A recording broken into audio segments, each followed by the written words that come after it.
we can start the program. It's a book club for movies. Welcome to Book Club for Movies, everybody, for the week of August 24th. I'm Ryan Miller, and those were the, if I included them, dulcet singing tones of Matt Amber. I have only ever been accused of having a dulcet tone. Just as you have, we are a very dulceted tone group of folk. When it gets to the point where your voice can be accurately recreated, whether through AI or torture, I think yours should be both of our voices for the show. I hate it, and I can't think of anything I'd love more. It feeds directly into the self-loathing I have, but also the desperate need for all the attention in the world. It's a real puzzler. That is a feedback cycle where I could listen to one episode and then I would die because I would just sit there and started something here, I would shake over and over again going, but I don't think that, but did I think that? And then it becomes, oh my God. And then listen, and then hold on for a second. We'll get to this show. We'll do this. But then it becomes like the Picard thing where I'm like, I don't know how many thingies I saw. Was it 4 or 12 or 5 or watch one movie a week? I'm Picard is basically what I'm saying. Thank you, everybody. Hello, I am Patrick Stewart. And invite you to do the same. Engage. And engage with... It was going in the same direction. I never knew. That's right. I couldn't tell. I don't have the acuity number one, to see. I order you to take a number 2. Engage with us on the internets in one way or another. Podcast at bookclubformovies.com, Facebook, Twitter. I think there might even still be if you go to zerohitpoints.com, which is where book club still exists, even though the domain bookclubformovies.com will take you directly to the blog that is Book Club for Movies. On that site, does the Ask Us Anything thing still exist? Quick pop quiz. Yeah. Has either one of us been there? It should. Okay. Still, we've gotten emails from it before. I'm going to check right now. Let's see who's right. Because we're both saying it does. So, all right. So if you click on any of the top 3 options here, is it under About? Oh, it is About. Yes, it's under the, okay. So misleading maybe at the very least. And one of the links is broken here at the top, probably the logo. Yes, if you click on About Us on zerohitpoints.com, probably fix that. you can ask us anything you want. So there you go, proven. All right. zerohitpoints.com. This week, we are going to, if anything has the chance to unprove us, it's this one. We're doing All the President's Men, and you have all of the synopsis for All of the President's Men. All right, All the President's Men coming at you 2 hours and 18 minutes, written by William Goldman, based on the book by Bob Woodward and Carl Bernstein, based upon the articles written by Bob Woodward and Carl Bernstein, directed by Alan J. Pakula, starring Robert Redford, Dustin Hoffman, Jason Robards, Hal Holbrook, Jack Warden, Martin Balsam, Jane Alexander, and Meredith Baxter. Here's your book club for movies synopsis for All the President's Men. Every last one of them.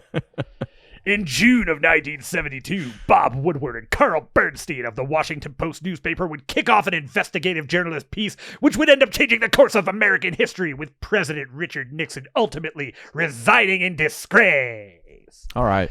So I didn't really feel the need to do a whole lot for that because it's kind of one of those it's not really a movie so much as it is just a story about 2 guys trying to bring down the government because a bunch of other guys real dumb. It's a real buddy cop movie if neither of them were cops. Yeah, and only one of them is Jewish?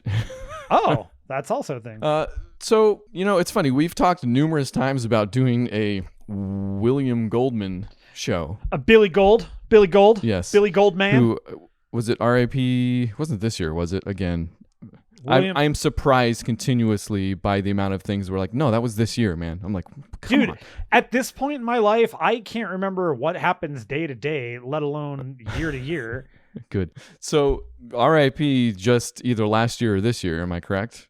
William Goldman? You've got the look of a man with an internet. I'm looking. It looks like 2018. Okay, great.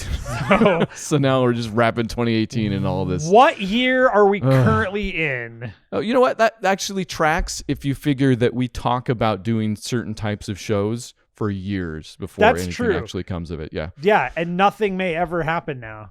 So, well, I'm surprised that this is the one we came to first. Unintended. So in every respect. I think I'm realizing that this probably existed because this has been on my queue for I don't know how long. I think probably since I saw The Post, which probably came out in 2018.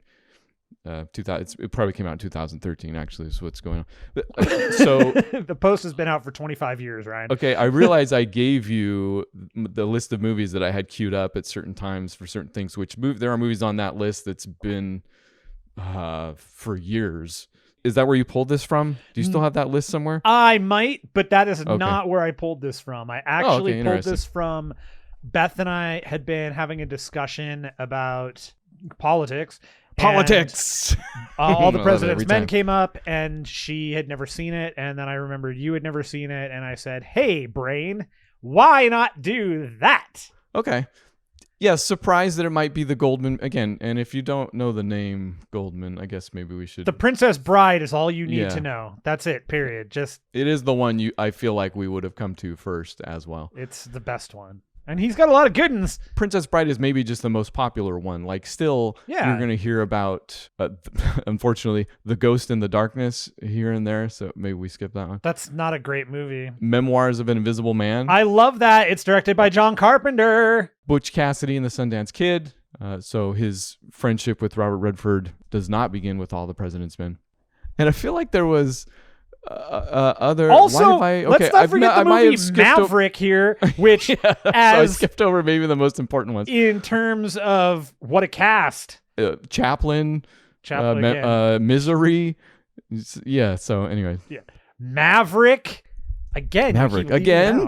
You just mention it again at the beginning and the end of every list. Maverick, man. So tons and tons and tons of great movies. We're gonna do All the President's Men, and we're not going to do any justice to it because nothing deserves less justice than this president. Well, wait. Oh. It's going to be interesting, honestly, because it is a very serious film. It deals with very serious issues.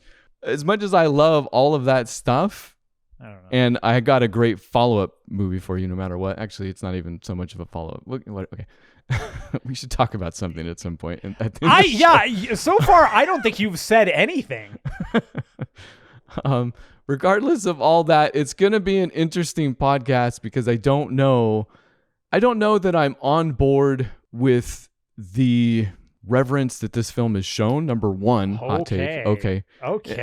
It sounds hotter than it should be because no. If you haven't said it yet, you're not wrong. It's a good movie. It's an excellent movie. It's probably worth all the awards that it got, but okay. But keep going. Don't complete this thought yet because you had more things. You're not into the reverence, and then what was the other stuff? You said you had one more of these. So All the President's Men is about Watergate. It's about Woodward and Bernstein, the reporters who took the story and ran with it for the Washington Post more than I believe anybody else at the time, right? It seems to me like they were a little... They broke the whole story. Yeah. They broke the entire thing. But it also seemed like nobody was really competing with them. Right. I don't know. Right. Okay. Some other paper breaks the story on the Watergate break-in because that was news that it was the DNC headquarters at the time. Right. But they didn't follow up nearly as hard or dig into any of the... into the background on the actual people who broke in like Woodward would end up doing. And I guess I don't know, I didn't look up certainly if that was kind of a professional courtesy type thing or if it's just having too many reporters on the same thing or if it was looked down upon like, man, these guys are really going out on a limb here. So I just don't think other people saw the story in it. That's the thing. Okay. This is one of those moments in history where it's attributed to these two people because they're the ones who saw the story and they're the ones who took it to their editor and their editor said, well, it's not a front page story right now, but keep going with it because it's interesting. Oh, Ben Bradley, you mean? Yeah, a.k.a. Jason Robards, right? Is that Jason Robards? I can't remember. I think it is. Definitely. I'm shaking my head as I look it up on the internet to see Jason Robards. That it was Jason Robards, yes.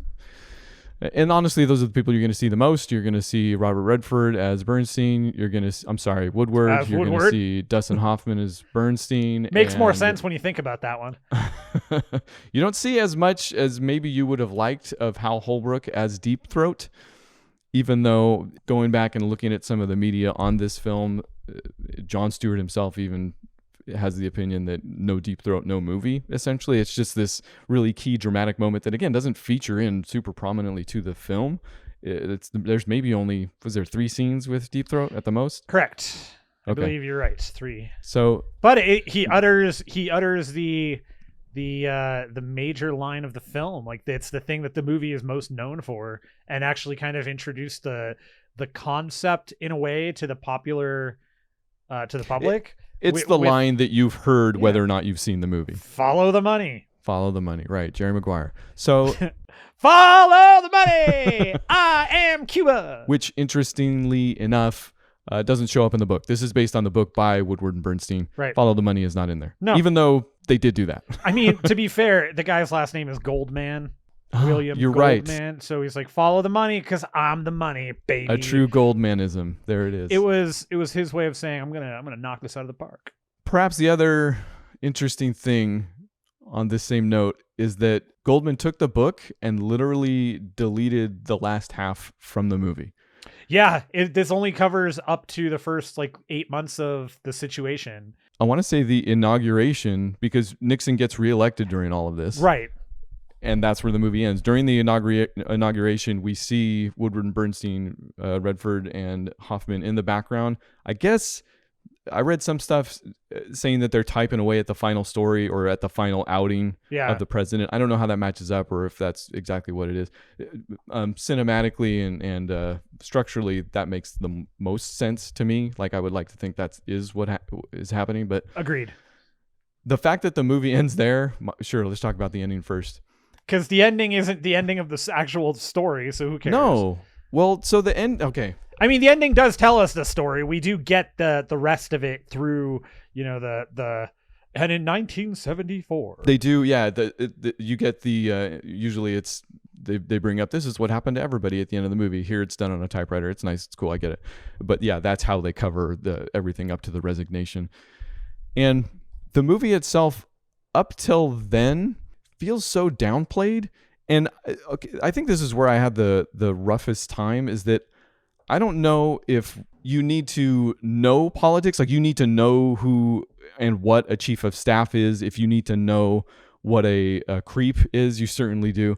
And I'm not talking about Nixon. I'm talking about the committee to reelect the president, stuff like that. I don't know if it was because I'm not well steeped in that stuff. I don't know if it's because it all seems so quaint in retrospect. And I think this is maybe the discussion for this. And again, the discussion that better podcasters might be able to have, better historians, I should say, because we're great podcasters, hey, Matt. We're in a percentage of good ones. So I don't know how much of it is not knowing politics. I don't know how much of it is coming from where we are now. And I don't know how much of it is actually Redford, who in many ways is kind of a shadow director here. I get that Alan J. Pakula, which I like because I just want to say Palooka. Pakula, who himself isn't unknown. Pelican Brief. I was just talking to Beth about that the other day too. She's never seen any of the John Grisham movies. That's a good one. No, that's fun. I like that one in The Client a great deal. Sophie's Choice. Yeah, it's a Sophie's Choice. Which one do you like better, Pelican Brief or Client? It's impossible to tell. Oh shoot! Those are just the things he produced, because I was accidentally going down that thing instead. No, he did direct Sophie's Choice as well. Dream Lover, Presumed Innocent. Yeah. Anyway, so The Devil's Own. Hey. The last thing he did, apparently. The last thing he directed. I'm sorry. But yeah, the way I hear, especially historically, Redford bought the rights. He tapped Goldman himself. This wasn't Goldman's idea. He basically went to Goldman and said, "Can you make me a movie out of this book?" In fact, that gets even funnier, because I guess Goldman's on record as having said that Woodward was super helpful, Bernstein was not. To the point where when Redford got the first, or no, I'm sorry, when Bernstein and his then girlfriend Nora Ephron got the script. That's so funny. They didn't just rewrote the whole thing, they wrote their own version and gave it says, with the intention that here, maybe you can use something from this. But Goldman himself, upon hearing that Redford had accepted it at all, called it a gutless betrayal. And I guess the only thing that stayed in from that version of the script was the bit where Hoffman pulls the old switcheroo on the desk assistant there for a bit, like backs out and calls her on the phone, so she's distracted, and then while she's gone, he actually goes into the back to talk to the guy he wanted to, which actually ends up being not Dennehy, who was the freaking Ned Beatty. Ned Beatty, yeah. So that was apparently the only thing that stayed in from the Bernstein Ephron script, which wasn't even true. I like that was the thing that stayed in, written by the guy who didn't actually do it. Ephron wrote that part. Okay, sure, maybe. I don't know. It's a great piece of, especially if it was the first time this thing has ever been done, because you see it all the time now. Sure, great idea. But whatever. So all that, Redford essentially seems like the shadow director in a lot of different ways. But in the other movie I watched, it says that he really wanted to, let me see what it, quote, capture the tedium and hard work that Woodward and Bernstein were doing. He said there was nothing glamorous about their job. And there certainly wasn't on the film either. So I think that's halfway it. And I can respect that, but it is such a different film from something like The Post, or I think Spotlight is another recent one. Yeah. Like it doesn't have any of the punch that those scripts have. And I want to account for time period as well. Like, the way movies are written now is far different than they were in the 70s, which I know sounds stupid because you just write a movie, right? But there's just a style that, like, I don't know if The Conversation, I feel like that's the movie that kind of epitomizes this. I don't know if that movie gets made today. I don't know that it gets written especially yeah, I guess like that's that. A better point, that like that's not written today. Or I mean, maybe it is, but it's not. Yeah, you're right. It's not. It's just different, right? So I don't want to discount that either, but when I said last week that this movie isn't necessarily an easy watch, like I think that held true throughout. Like you really have to be paying attention. Let me take this all one step further. Yes, deliver me. I stand by the general consensus of this film. It is a well-made film. It's a pretty well-crafted film. The acting is solid all the way through. The writing is probably, some of Goldman's best political related stuff. And with all of that being said, the movie is, for 2 hours and 18 minutes, really boring. Like, just straight up. Like, I get you're dancing around saying that. I don't even know if I'm going that far. You're dancing honestly, around saying that, but it's like the movie. Yeah, this is a movie that you are not a passive viewer in. You have to actively be engaged. You have to pay attention, like you said. You have to really almost. This isn't even a movie, I think, at this point, where I would point to this as something people should watch for any particular like this isn't something I would say, hey, actors, you need to go see these performances by Redford and Hoffman, but directors, you need to watch how this was directed, cinematographers, this and this. Not so much. This is definitely more of I think maybe a screenwriter's movie, where I'm willing to bet the people that really truly love this movie are politically minded, savvy people, and I bet writers. Like, politically, I'm sure that this movie hits for writers especially. But this is a movie where I feel like this is taught in a screenwriting class, but it's not for any other purpose. Like, it's a good movie and it hits on all those other things. They are all done really well, and the sum of its parts do turn this into a great movie. But I don't think any individual piece of this is so outlandishly good that the praise that it was heaped upon and has been heaped upon it for so long, I don't know that it really still holds up like that. Not for me. No, I got you. And obviously I think we're more together than apart. I'm always mincing words, it seems, but in fact, you made some good points. Maybe we go by, I think we've covered the writing well enough, and it's not bad, like you said. No, it's good. It's just not.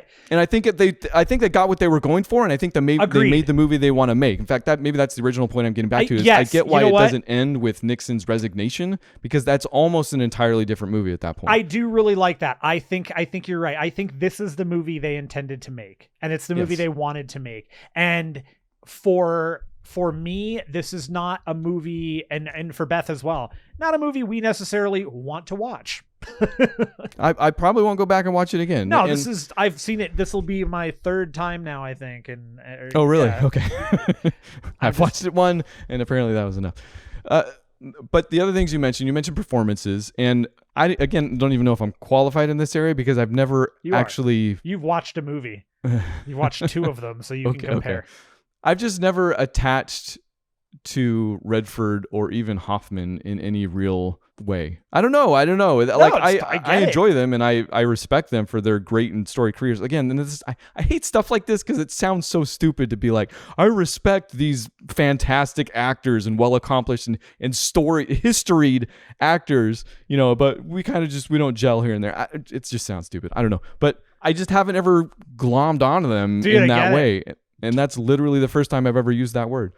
I get that. That's a legit statement. But I'll still say, in fact, having read up on it, I guess the thing that they did when they realized, and this wasn't any easy movie to make for Redford because none of the moneyed interest, sorry, they say moneyed or muddied? I don't know, but whatever. Both.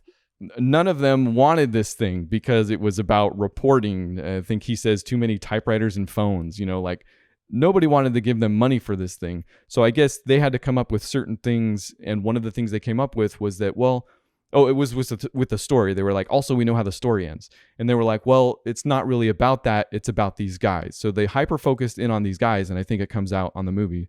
Yeah. In the movie, speaking of Woodward and Bernstein. And they did so in a way that they were like, okay, we have to treat them as one unit. We really have to focus on the team and not just them separately. So what Hoffman and Redford did were memorize each other's lines. So within a scene, they could hop in and out of each other's lines at any time. So they could complete each other's sentences if they wanted. They could do stuff like that, which I've honestly never heard of before. Sure. And sounds fantastic. Like, I love that approach. That's great. That's great discussion right there. That's good quality discussion between the actors. Yeah, I think it shows in the film. Like, that's definitely one of the parts. Me being lukewarm on maybe Redford and Hoffman, I would say, you know what? That's rad. Like, that comes out in the film and is totally worth watching. Yeah, no, they are a great duo. There are, between the two of them, I think there are better movies to point at for yes. Also, I would say performances. That's the thing. It's even better Goldman movies. I would probably still say Butch Dance. Butch Dance. Butch Dance. We can just call it that. I love Butch Dance. Was a better Goldman Redford collaboration. Butch Dance and the Sun Cassidys. Having said all that, I could watch Jack Warden all day. Jack Warden's pretty good. And if you don't know the name, you know the face. Him. Yeah. You know his face. Which I can't think of a role that I felt like he was trying. Basically, he just seems already perfect. Some of our listeners may recognize him as Pops from Dirty Work. Otherwise, 12 Angry Men is another favorite of mine that he's done. Again, you'll recognize him in a split second, but he was in Problem Child. That's right, the trilogy even, which I haven't. I queued up but never watched. I think I downloaded that for Evelyn, but haven't. No, that sounds bad. I didn't download the movie Problem Child for my problem child, just my normal child. It seems like a funny movie. What can I say? They're pretty funny. Okay, so that might be performances. Maybe one last funny note on that.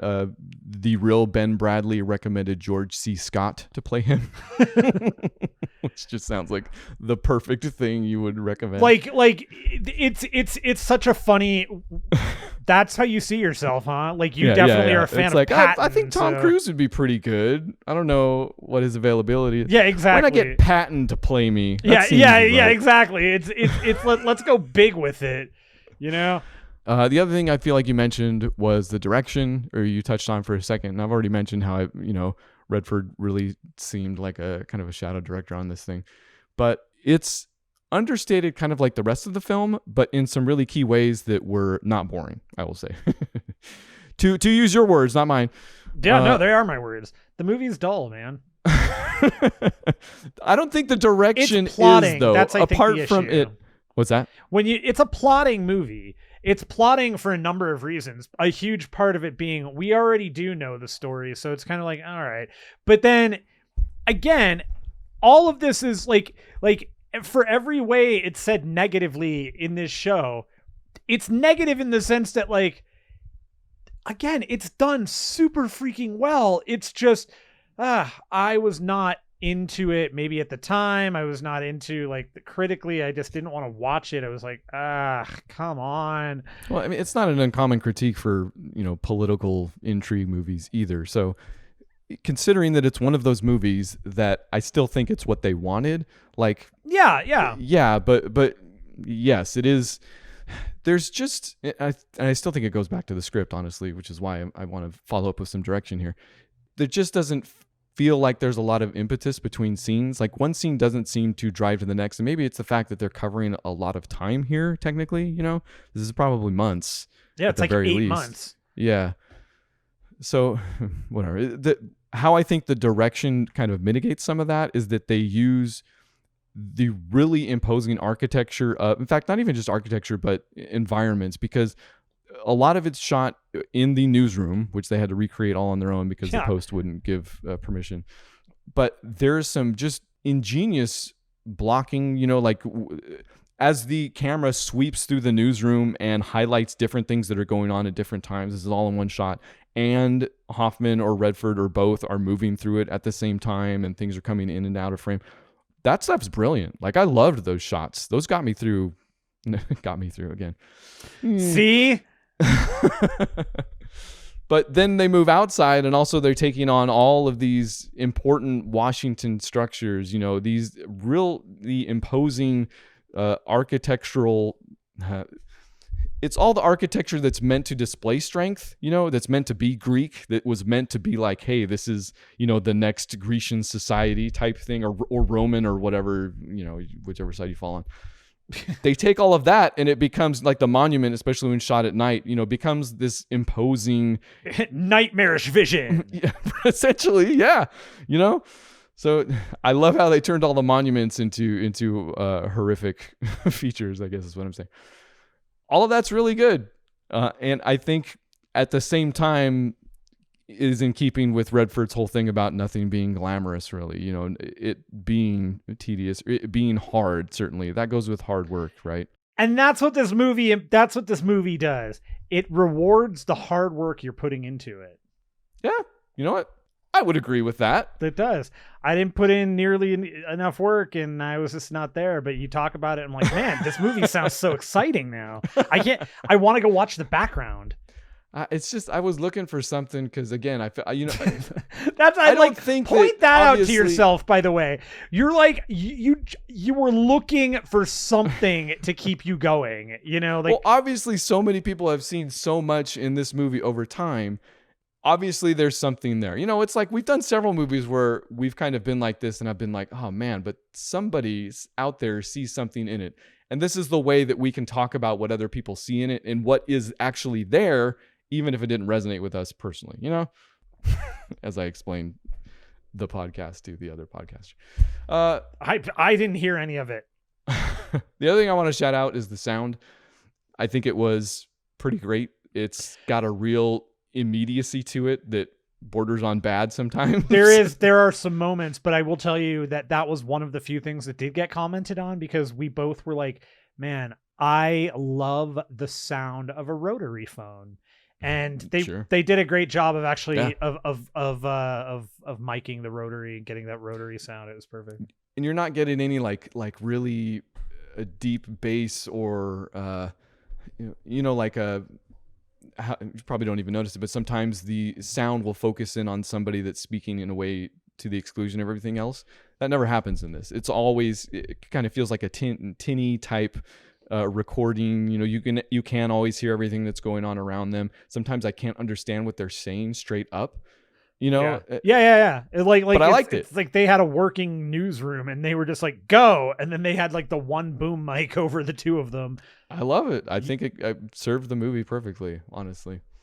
And that's honestly all I had in the way of structure or craft. Yeah, I honestly I don't have anything else for the movie. It's a good movie. If you've never seen it, it is totally worth watching. It's just it does have, you know, it can be a little bit of it's going to reward you the more you put into it, honestly. We're going to fall back on that one. Where I am. I love it. So maybe we get into the legacy then. I feel like that's the big thing with this, especially when you mentioned it. I was like, hey, that actually kind of fits. It totally makes me, you know, it's that jump back to actual investigative journalism. It doesn't seem to exist anymore. You know, everything, like, so much more now is the quick soundbite, and we'll get the rest of it later. But here you've got two people, you know, I mean, it goes back to the it's not just them, but it's like, you know, it makes me think of Cronkite and Dan Rather. And it's just we have a different news cycle now. We went from whatever the news cycle was then to something that's like that times 5. Well, back then they were probably still in the news cycle of maybe 3 hours the most every day. I don't know. This is an estimate, but given that, you know, they would have had maybe local news, maybe national news, maybe those took up 2 hours, and I kind of threw in a third hour in there because I didn't, you know, I don't know, sports. Yeah, exactly. Like, sure. But like 24-hour news cycle now, like for there's definitely a I think an argument to be made that we are overfed news that is unnecessarily stupid. Well, yes, but is also like it's not written out of necessity. It's not written as news. It's written as garbage to fill up time so that you will click and they can get more money. You know, there is a point where investigative journalism, I think, I don't know that I can say it's dead, but it certainly doesn't seem to be at the forefront of anybody's interest right now. And on top of that, it seems more now than ever that any investigative journalism that is done is so mired in having to be read and reread and edited and re-edited so that you have to say allegedly, even though you've got the picture of the person, even though you've got court documents, you can't say they did it. You have to say allegedly. You have to say this and that because they'll sue the paper and they'll do this. Like, investigative journalism has become sanitized, and it to a point where you know, it's also been neutered by the ability for every company, every person to sue and it makes me wonder if we're ever going to have actual journalism again, and what that looks like. You know, like we're more now than ever at a point where you just you know, everybody says verify sources, double check sources. Well, great, you know, like why? Yeah, no. So watching this movie and watching them do all that hard work that we mentioned, the first thought that comes to mind, you know, it's kind of like the cell phone thing. You're like, oh, this movie is entirely ruined by a cell phone. Well, this movie is entirely ruined by the internet. You know, yes, it would have made their job a lot easier, but also it would have killed their industry just about, and everything else. You know, it's totally. And we could do a whole entire show on that, you know, about what journalism has become because of it and all that stuff. To me, the thing that gets me the most is just, and this is where I'm at personally, I just don't even know if it can be done, if it ends up mattering anymore, you know. And I know that's probably the most nihilistic thing. No, that's a huge issue I have too. Like, you know, who do you trust to do this? And then even if you have all the information, again, like, it's the fact that at this point, to get that kind of journalism done, it has to be done almost guerrilla. You know, you can't have it like NBC is never going to air this. NBC is never going to write this up. CNN's never going to put this stuff up. Fox is never going to do it because it all gets edited, you know, to death. Which is where I feel like it's gone, right? It's gone to the guerrilla outlets, but also there's a deluge of guerrilla outlets that are spouting conspiracy theories now. So you can't even, it becomes so hard. Like I think about if there was investigative journalists like Woodward and Bernstein. In fact, that's stupid because there could be. There probably are. There probably are, but they go to the hassle, I guess, of doing all that work to produce something that gets drowned out or denied outright. And there's a cool part in the movie where they talk about non-denial denials, which is where the politicians kind of just, it is a denial, but they don't specifically deny anything because then they could be prosecuted or something like that. So in a world full of non-denial denials, like the non-denial denials have taken over, right, and have drowned everything else out to the point where, you know, when the truth does get out or is investigated and reported in a way, how do you even hear it through the noise, right? And this, again, we're not going to come up with answers. Then the other thing that happens with it is that this movie reminds me of another time where you know, a lot of this stuff actually maybe made a difference, but we're living with it. Like, how much stuff at this point has now been written and has been verified? I mean, hell, that we've got Senate intel documentation, we've got reports written by special counsels that straight up say this is a criminal enterprise and nothing happens. You've got reporters that are reporting on it and nothing happens. Like, at that point, great. What you have is a mass majority of people that are just going to not only become like, all news is going to become just blasé to them. It's just, it's white noise, man. And you've got nothing to hold on to, because there is no, great, you're reporting it. And as far as I know, when you report it, you're saying this is illegal, this should be happen, but nothing is. Nothing ever does. So what the hell, what does it matter then? You know, at that point, make it all up.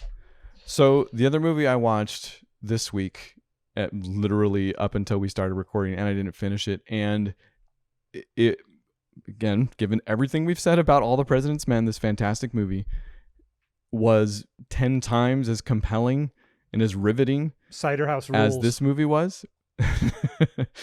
All the President's Men Revisited, which was a documentary, essentially a made-for-TV documentary that Redford put together that, yes, includes portions of the film, and it's got interviews with actors, you know, him and Hoffman included, and is fascinating in that respect, but isn't the focus by any stretch of the imagination.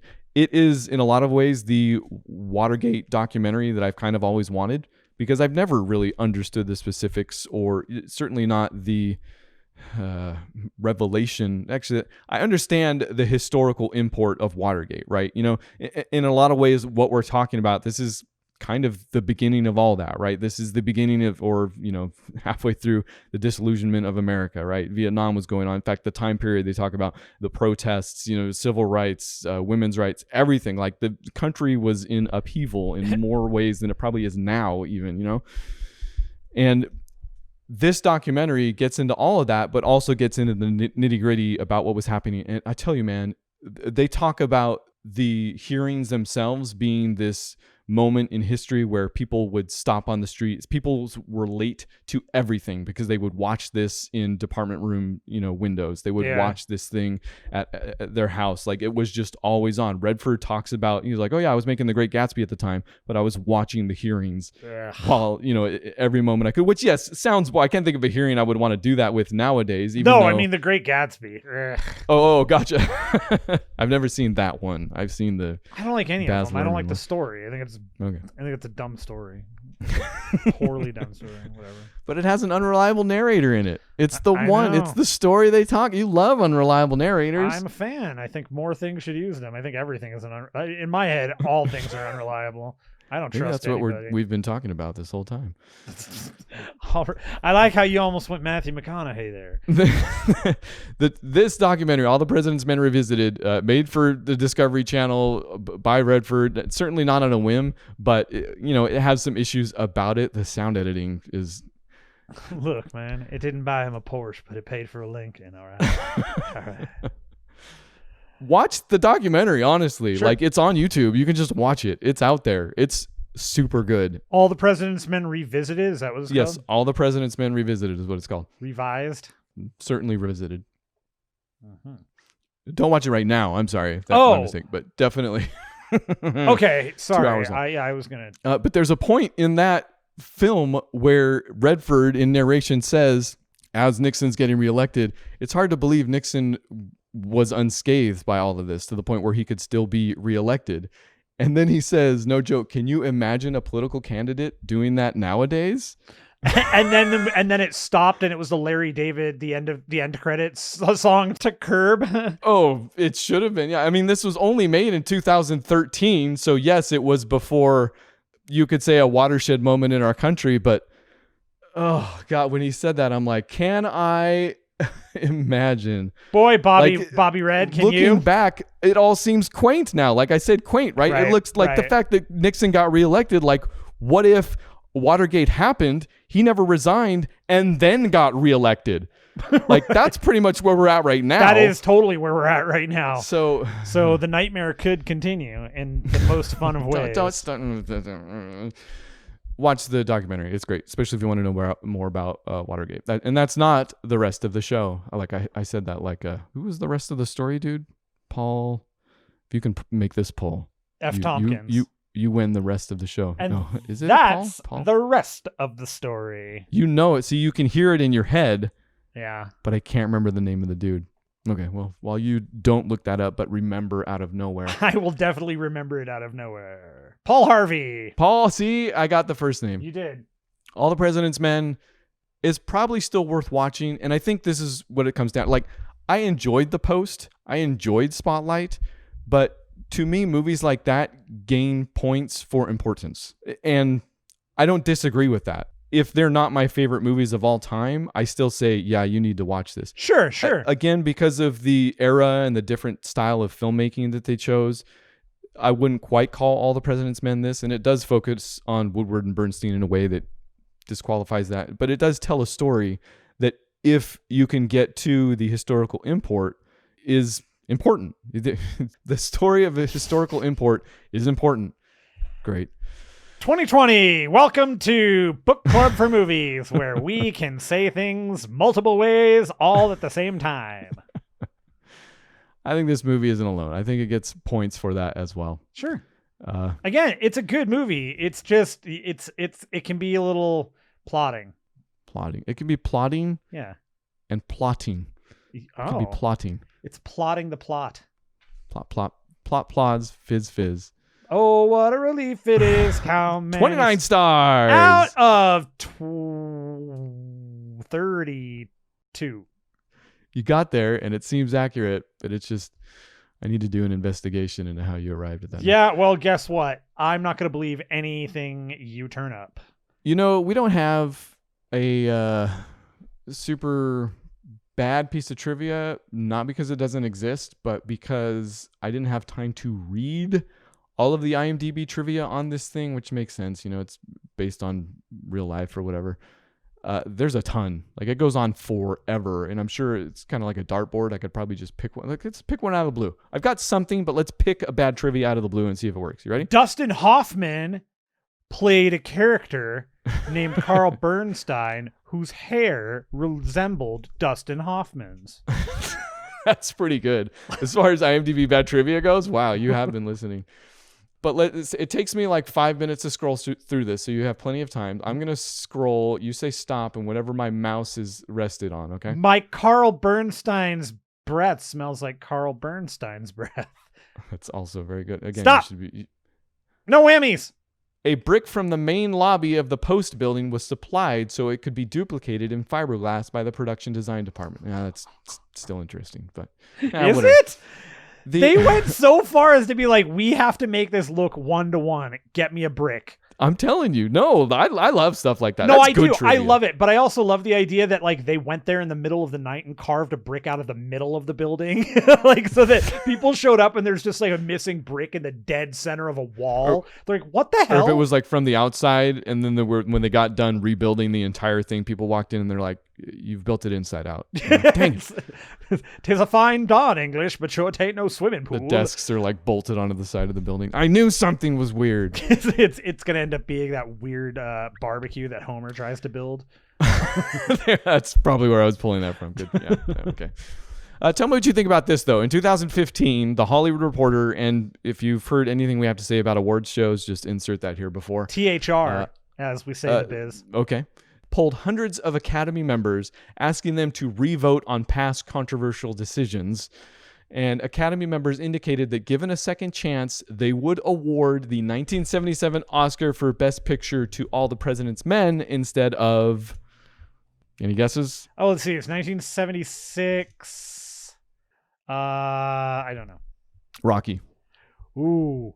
Yeah, I don't know if I'd agree with that. I don't know that I can agree with that either. Actually, as much as like, yeah, man, Rocky is like just top to bottom. That is a good movie. Very different movies, apples and oranges, and award shows and all that, But there is so much to Rocky, so much more to that than this. Like, so come back next week when we do Rocky.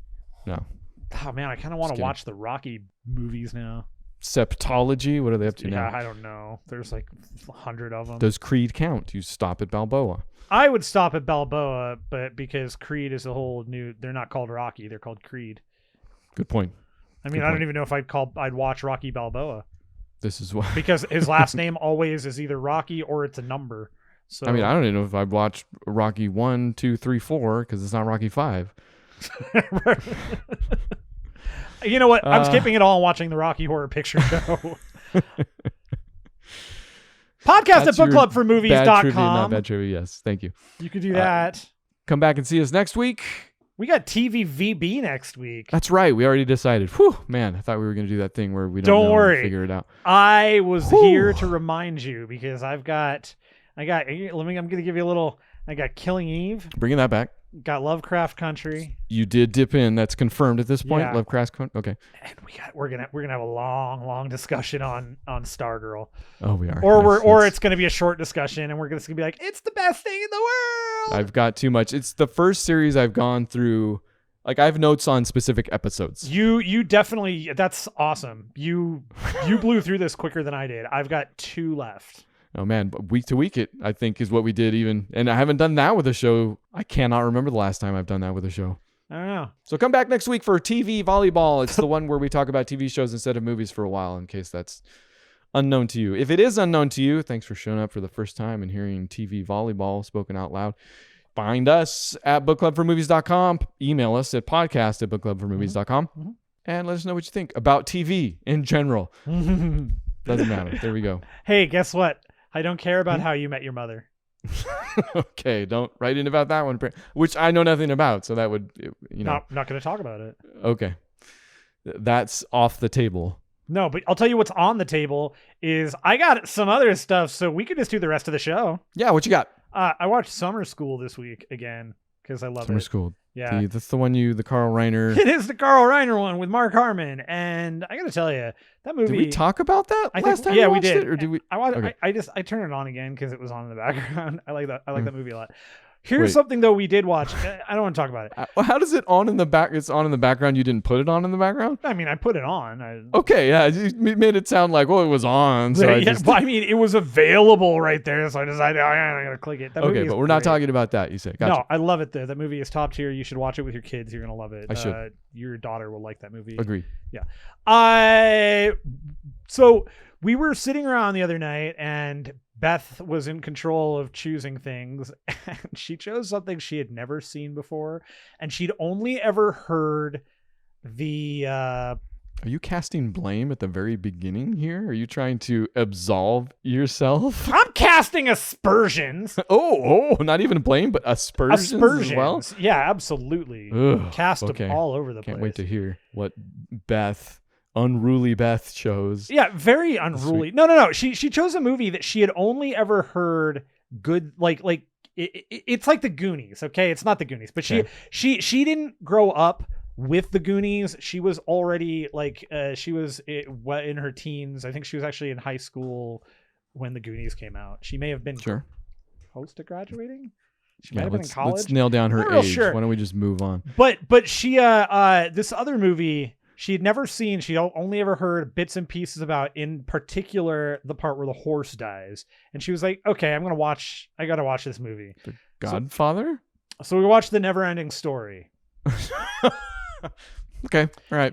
Movies where horse dies didn't really. Okay. She had never seen it. She didn't know anything about it. She didn't when it started, she didn't know anything about other than Really? I knew people talk about the horse dies, and people love this movie. I hadn't seen the movie, oh my gosh, for probably since Daisy was 2 or 3. So we're talking nearly 18 years, 17 years, something like that. Didn't remember anything about it. I remembered things. I remember Falcor. Sure, Like Falcor you can't forget Falcor. Remember Atreyu. You remember. I remember bits and pieces with, in the school and the kid reading the book and all this stuff. The childlike empress. All the stuff that shows up in memes still to this day. Yeah, it's probably why I still remember it. But boy, oh boy, number one, I remember as a kid the whole Artax thing, and I always see people post about it like, oh my gosh, my heart breaks every time Artax dies, the horse dies. Okay, in most cases where animals die, I do get emotional. I don't like it. I'm not a fan, because it's always like Marley and Me is the worst, crap like that. Sure. This is a movie where we have we've seen the horse for 2 seconds, and the horse dies, and we're like supposed to be attached to it. Like obviously Atreyu cares, but we're like, oh. Okay, the horse dies in the swamps of sadness. Why does it die? Because it gives up. It just goes, I don't want to live anymore, so I guess I can't get out of here. I'm going to die. And Atreyu is yanking on the horse, telling it, you have to believe. I'm like, dude, that horse's brain is the size of a small peanut. It doesn't know what's going on. It believes in everything. Everything is 100% believable. It's such a weird movie, man. So not only was that like one of those just, oh, well, that was just stupid. No, that's the main thing of the film. Yeah, it happens really early on, and the scene, as a kid, I remember it just going on and being like torturous. Like, nah, it's like 2 minutes. It's really fast. If that, it might be a 1 minute. Like it's a solid span of it's a solid 60 seconds of oh my gosh. Oh, well, I guess I gotta go. The one thing Neverending Story... He's got a healthy sense of self, He does. He knows what he's got to do. The one thing that movie definitely has going for it, and that I still appreciate to this day, is it falls in line with movies from that era where there weren't computers, there were practical effects. You wanted to have something fantastical. You have a fantastical giant rock man, and you have it's a Jim Henson tour de force. It is. And I mean, how do you not love Falcor? How do you, the luck dragon? Ha ha ha! He does that a lot. I remember that. Voiced by Boss Nass, was it? God, he's like, we should be a flying. Oh, come on. What's the actor's name? Alan Oppenheimer. No way. Okay. I guess I'm lying to you, and it's not Alan Oppenheimer, but it is definitely him. You're going to know his name. Like, I'm going to say it. I just told you. His name is Alan Oppenheimer. Brian Blessed, man. Oh, yeah. No, he was not. It's not him. No, you're telling me who he's actually voiced by. No. Okay, I'm glad our conversations are clear to each other. It's got to make it just crystal for any viewer. Oh. Anyways, Neverending Story. It's a bad movie. Is that where this is going? Yeah, it's not a great movie. Doesn't hold up. Okay. I like it. It's good. It's fine. It's fun. It looks good. It's got cool stuff to it, but it's a bad movie. Last thing I watched this week that I will regale you with. Sure. We received word this past weekend that our son had a birthday. Oh, well, seems glad somebody told you. Yeah, I don't know. One of the things that he had asked for though was a copy of Better Off Dead, because apparently a lot of people he knows have never seen it, including his girlfriend, which just saddens me on so many levels, people that have not seen that movie. And he makes references to it and nobody gets it, so he's going to force people to watch it. Yeah, mostly the testicles joke, though, I would imagine. So. It's definitely about the tentacles. That movie is, watching it now, amazing. One of the best movies of all time. Also, so gross to watch that movie and go, oh yeah, the guy who plays Ricky is a weird, like, kitty, wants to be a kitty diddler, created some of Nickelodeon's best TV shows, also is definitely into young girls and has a foot fetish with them, and it's weird. Whoa. Yeah. Actually, no, I'm not even gonna follow up. No follow-up questions. The guy, so here's, you don't have to follow up. Dan Schneider, if you were attentive to Nickelodeon from probably 1990, I'm guessing 1999-ish, maybe 98-ish through. Ooh, I don't think I was. No. 2000. Wait, you say 1989 or 99? 1990. 90. Like late Okay, 90s, early 2000s, all the way up till about 2013, 2014, maybe. Yep. He created some of Nickelodeon's most popular shows, including iCarly, Victorious. A number of these shows involved starred young girls. Sure. And he apparently was very like. Okay. Yeah. So apparently the guy, it's pretty gross watching him in the movie, especially because he's also kind of gross in the movie. But at least he gets his comeuppance in the movie. And the movie is awesome anyways, despite him. So. Better off dead, some would say. Yeah, it's great. It's got E.G. Daily is in it, and I love her. She's great. She sings a song because in the 80s, here's a thing that's weird. Also in the 90s, I don't remember if this happened in the 2000s because I kind of stopped watching like Nickelodeon. I got you. I guess high schooly movies in the 2000s ish. So I don't know if they still do this, but how many high schools actually had a live band play at their prom or some major dance? Because every movie, TV show that like they hardly ever have a DJ. It's always, we've got a live band for our prom. No, you don't. You don't. I am open to it happening places that are much bigger than where I grew up, but I love the concept, but no, I do not believe this ever occurred. No, I think it's one of those like everybody had a DJ of some type. At the very least, I figure there was some sort of auditioning process wherein Huey Lewis told them they were too loud. They're too loud. You're just too loud. That's at the very least, I think, what probably happened. Why? Also, I love that whole sequence, by the way, for a variety of reasons. Are we talking about Better Off Dead, or did we successfully segue to Back to the Future? No, we're Back to the Future right now. Okay, good. All right. For whatever reason, we know at the end of the movie, Marty can shred, that he plays guitar like crazy. We know like he a bat out of hell. I've heard. I would never call him meatloaf. He was like a slice of meatloaf. He was like a meatloaf sandwich. We know he can kill it on Johnny Be Good. We know he can play all of these simple like Oh, sorry, like a ring and a bell. I'm sorry. That's it. There you go. They don't actually say like a bat out of hell, do they? No, not in that one, because that's in a Meatloaf song. Sorry.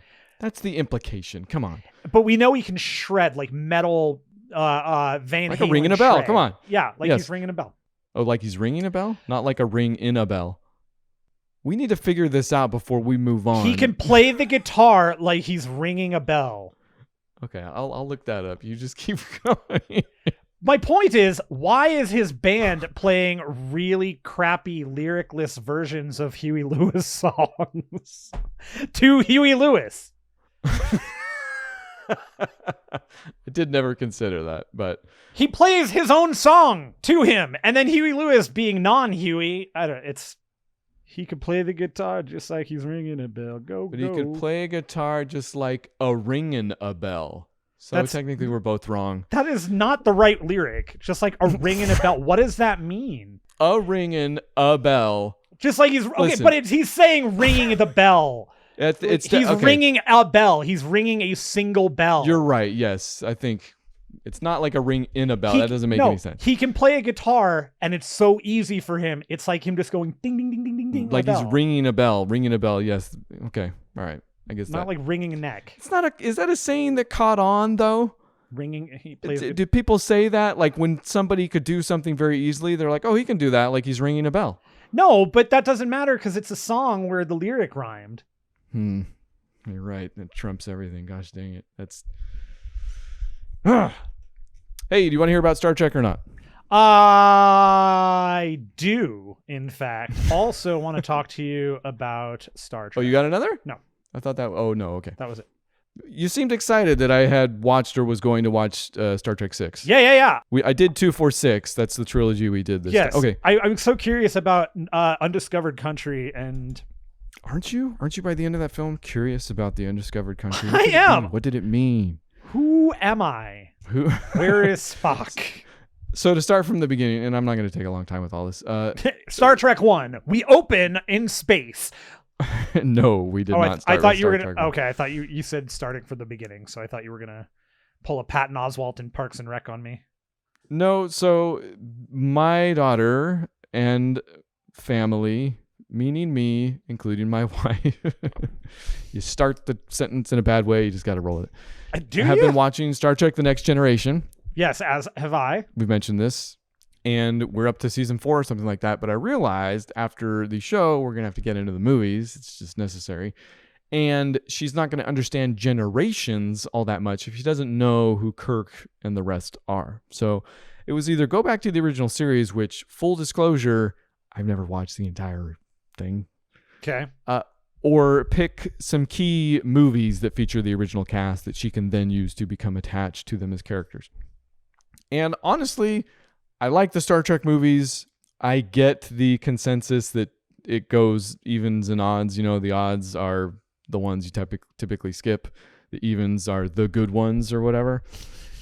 I wasn't even necessarily considering that. I was just considering movies that would be more appealing to a younger mind. And okay, the first movie I like, and we could go on. We could do a show. That's how serious it is about the first Star Trek movie. Jeez. But there's no way my kid is sitting through that. There's no way maybe I'm sitting through it at this point without some glasses of many different colors. 2, you hear about a bunch. It's The Wrath of Khan. 4, you hear about a bunch. It's the one where they go back in time and rescue all the whales. Whales. And 6, I feel like you don't hear about all that much, but is an even number film and is good, even if you don't hear about it as much as the other one. So basically, we went with those for that reasons. And what's your history with those films in particular? Like, why were you so excited I was going to watch? Because I don't think I've ever seen the 6th one. I'm not sure anymore. Oh, really? But like I've seen all the Star Trek movies at least once. The 6th one now being the one that I'm most curious about, I think, because I just don't remember. But I just never glommed onto it. Star Wars was always my thing more than Star Trek. So right, sure. That's about it. Yeah, okay. It's just kind of I know who the characters are, passive familiarity with all the major things that have happened, I'm sure, but they get steadily better. And I wouldn't exclude the odd number of films from that. The production quality gets steadily better, I should say. Yeah, calm down. But yes, the writing and stuff does vary from film to film.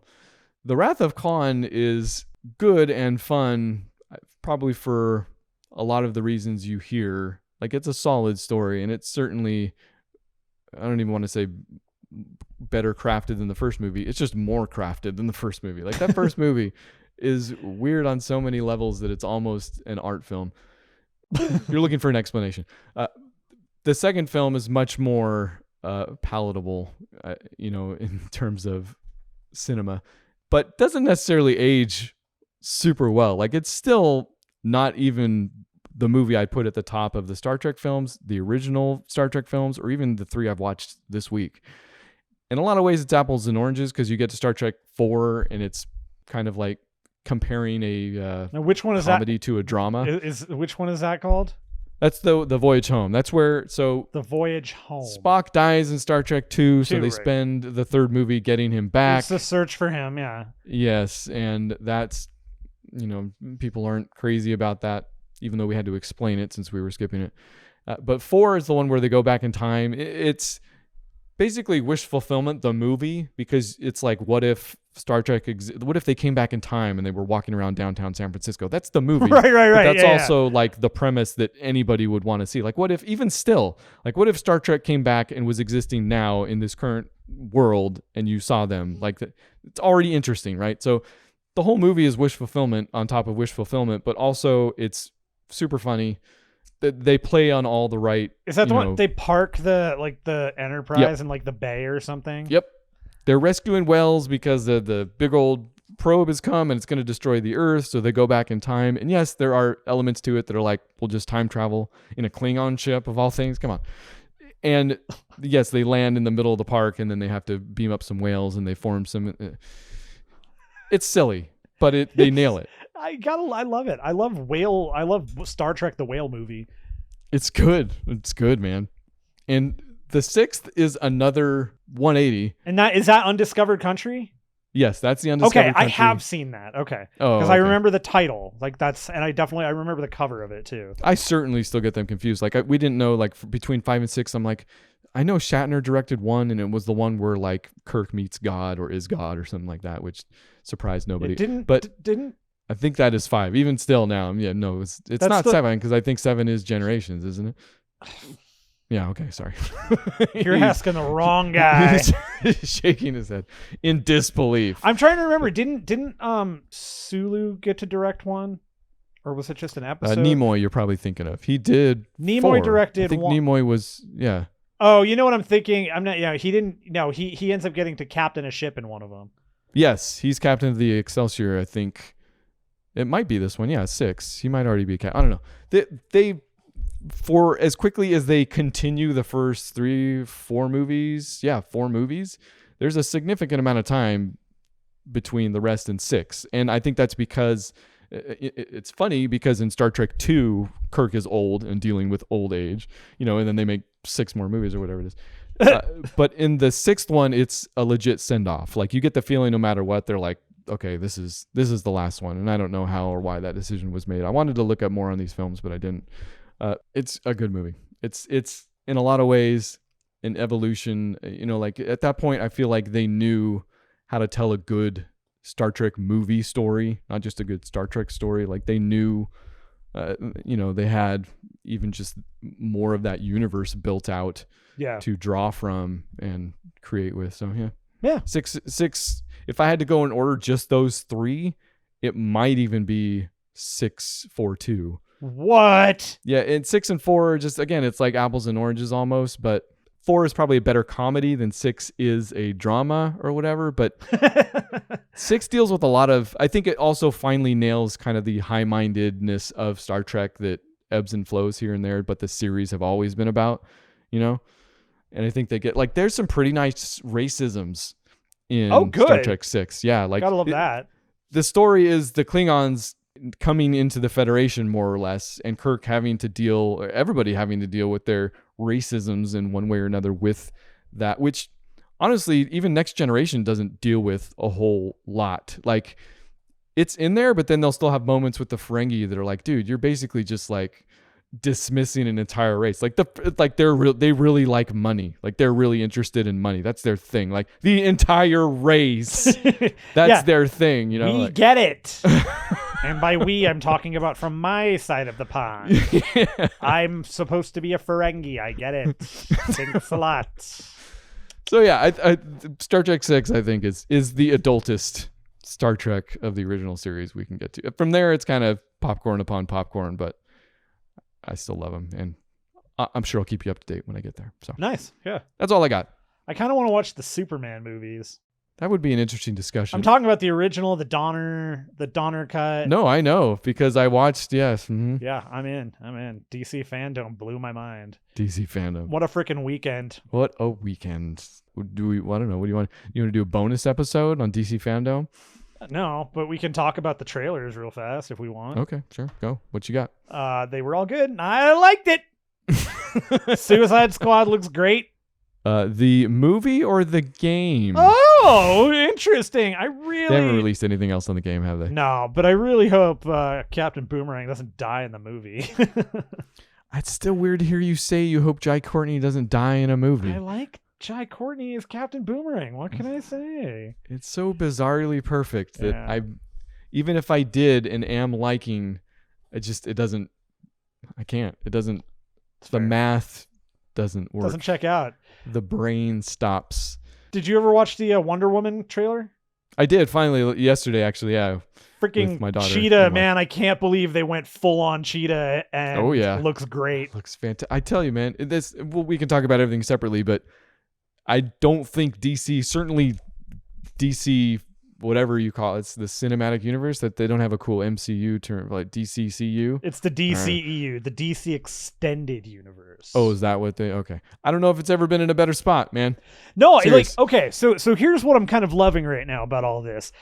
Now, I'm a full-on unapologetic. I'm excited to see the Snyder cut of Justice League, and the trailer that we got for that, man, there's stuff in there that we were only... I still haven't watched that yet. We were only ever hinted at. It's a terrible trailer. Oh, really? It's extremely Zack Snyder taking the piss out of people. Like, there's no question about it. He reuses, like, the worst song to use for it that he pulled from his Watchmen playlist. It's bad. But the trailer does show all this other stuff. Like, there's a number of extra scenes in there that seem to put things together a little bit more. And I'm super, super interested in it, right?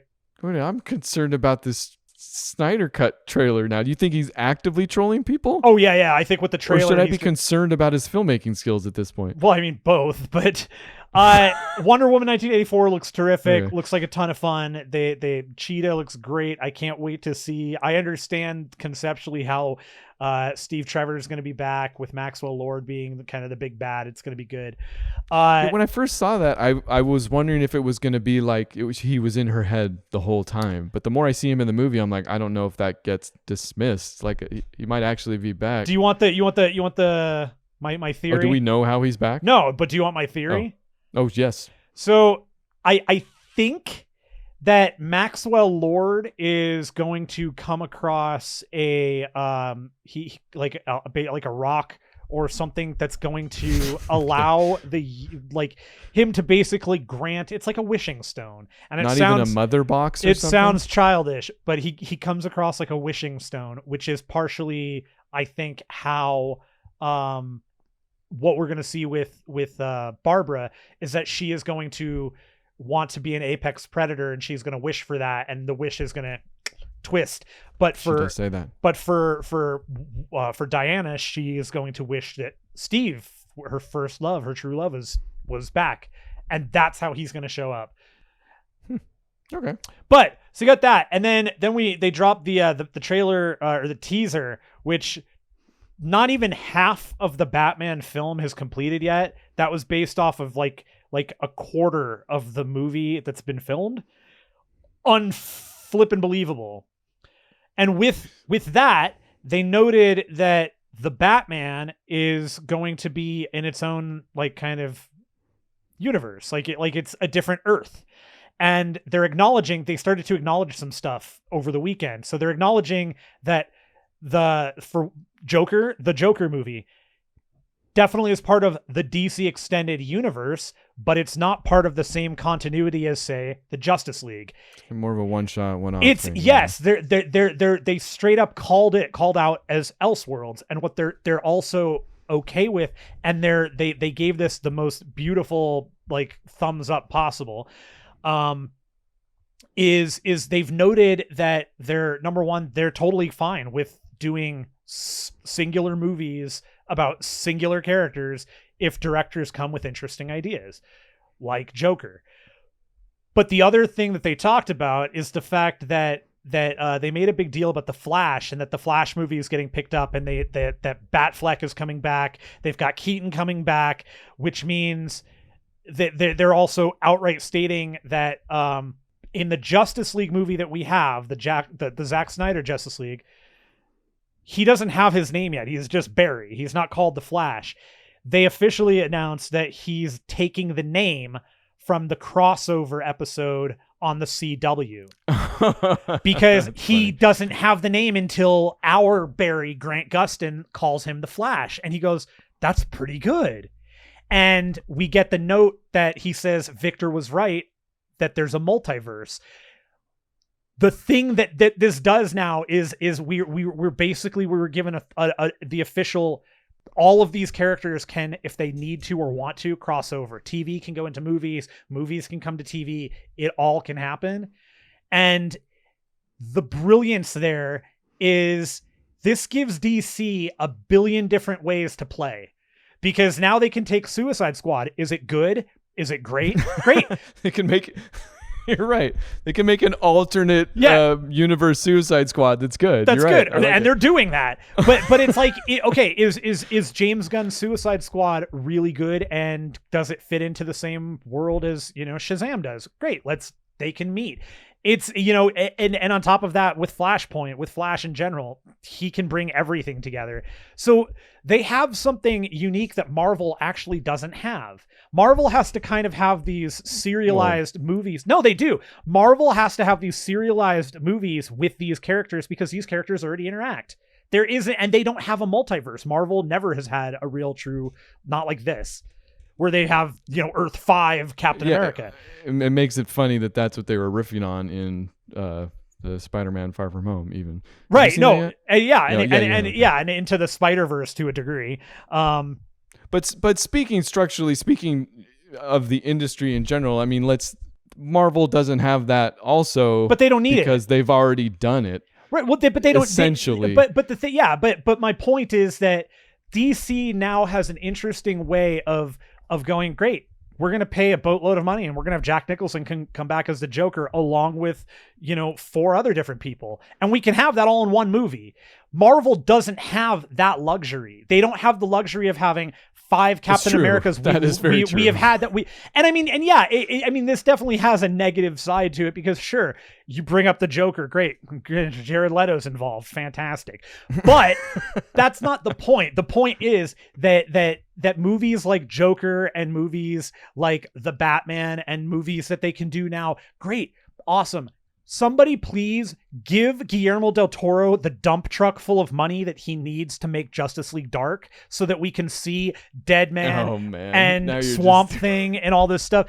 But it's great because all of these characters can live and evolve in their own universes, in their own world that we get connected to, but they can always be brought in as a Deus Ex Machina if they need to, or if it's we need the Justice League, Barry can go get them. You know, it's something that I love. Awesome. And if DC and Warner's is smart, and that's what it seems like they're leaning into, okay, let's do the multiverse. Do it. Because you know what? Marvel has a significantly better track record with even their worst movie. Like, which, I mean, I don't know where people would put Thor: The Dark World in comparison to the DC films. Your worst movie, but like, I think Dark World's pretty universally considered the worst of the Marvel movies, right? Sure. I mean, like, where does the worst Marvel movie land in comparison to the best DC movie? No, you know, sure, right? Yeah. In fact, I mean, you're not wrong. Like, Marvel can't do the universe thing that DC's been able to do. Like, by all means, put Dolph Lundgren in the MCU somehow, but not like that, you know? Like, definitely like that. And to a great extent, what I've enjoyed most about the TV shows even has been their ability to do this. So the fact that they're maybe learning from some of that is great, but let's not pretend like it was any sort of a plan. Like they're turning... But that I don't care that it's that. I'm not. I'm not pretending it's a plan. Whatever, but I'm straight up saying they're confirming these weird fan theories that have floated out there, and by doing so, I think they've put themselves in a way better position than they were before Fandome. Like, before any of these movies came out. Oh yeah. This is, I think they've actually done the right, they've done a good thing here. And with in my opinion, and I guess wasn't as well received as I thought it should have been. I think that DC overall, for the past, since Justice League, really has done a good job with their movies. Wonder Woman was really good. Shazam was really good. I really like Birds of Prey. I thought it was good. You know, like, these are all things that are coming out, and everything they showed, the Batman in particular, looks outrageously great. Suicide Squad just looks like it's going to be James Gunn's, like, it looks like James Gunn is getting to do the kind of stuff that he started doing with Guardians. But no. Not with Guardians at all. It's like movies he was making before. Like, he can go a little bit further with these characters. Number one, he can blow them up. He can kill them violently. he okay, I see what but also with all of that and with that kind of stuff, there's a significantly darker sense of humor that James Gunn has that the Marvel movies will never ever get to touch. Oh yeah, absolutely. And I love sure. that they're going to let him do it, and he can do it with those characters, and it can work. And I love that we're getting directors that are following this stuff, and we're getting like DC is just doing stuff correctly right now. And if they keep doing stuff in the movies, I'm actually very excited to see maybe good stuff. Yeah. I mean, I guess you'll be the judge downer, of that. But no. I agree. They've never been in a better spot. And I love what they have. I think they've correctly found the hook. Like they've found the thing, and they're turning in, all of the questionable decisions up until now. Like somehow they found the thing in all that, and they are moving forward in the right way. It looks like 1,000%. If they continue the trajectory, it's a different question. Well, if they can execute on it, obviously. And then maybe that's where I'm more of a realist, and I'll bring it to the Batman trailer. Like I've seen good Batman trailers before, and that wasn't a bad one, but I'm not excited for the movie any more than I am a normal Batman, any more than I was for, Batman versus Superman or whatever, Justice League, even for that matter, like, which I think I still like, not as much as you, but more than a lot of people out there. But yeah, I mean, the cool Batman trailer doesn't really like. I guess I'm just too jaded at this point. I love that you're bringing the youthful enthusiasm to this show. I love that you're bringing the positivity. I just refuse to like. I don't care. People can call me a DC apologist. I'm not. I like the movies for the most part. They're fun. I get to see characters I like. That's what matters to me. Most of the time, they're done very well. They may not be perfect to the character version that I want to see, but I'm also not a petulant little baby about it.